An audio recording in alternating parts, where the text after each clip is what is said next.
आज हम best bye की दूसरी एपिसोड के साथ 2 मिलियन की इन्वेस्टमेंट की बात करेंगे। टॉकिंग अबाउट द पोर्टफोलियो, पहले हम प्लॉट्स की बात करेंगे। 2 मिलियन की इन्वेस्टमेंट में डीएचए और बहरिया में दोनों ऑप्शंस अवेलेबल होंगे। डीएचए में डीएचए वैली, डीएचए बहावलपुर और डीएचए मुल्तान, इन तीनों सेक्टर्स में आपको 125 गज 5 मरले के प्लॉट्स मिल जाएंगे। DHA valley has historically not performed well, बहुत पुराना प्रोजेक्ट है।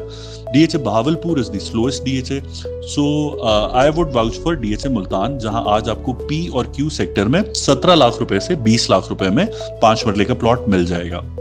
ये प्लॉट्स 2022 जब प्रॉपर्टी की मार्केट बेहतर थी तो 35 से 40 लाख रुपीस में ट्रेड हुए थे।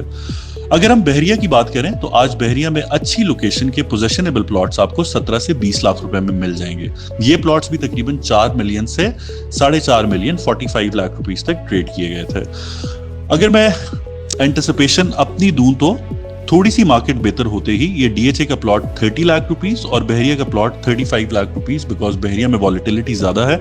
If you have appetite for risk, I suggest Bahria, और अदरवाइज आप ये इन्वेस्टमेंट डीएचए में कर सकते हैं। अगर हम रेवेन्यू जनरेटिंग एसेट की बात करें तो 2 मिलियन में आपको एक स्टूडियो अपार्टमेंट किसी भी अंडर कंस्ट्रक्शन प्रोजेक्ट में मिल सकता है। नॉर्मली ये अपार्टमेंट्स 30 लाख से 35 लाख रुपीस के बीच में सेल किए जाते हैं, लेकिन अगर आप किसी अंडर कंस्ट्रक्शन प्रोजेक्ट में जाएं जहां बिल्डर्स 10% से 35% तक का डिस्काउंट देते हैं, तो if you don't have a trust deficit तो ये इन्वेस्टमेंट किसी बिल्डर के साथ भी की जा सकती है। ऑन कंप्लीशन ये investment would swell to somewhere between 30 to 35 lakh rupees, और अगर आप इसको होल्ड भी करना चाहें तो this would give you revenue of 12,000 से 15,000 रुपए पर मंथ। तो this is about the 2 million investment.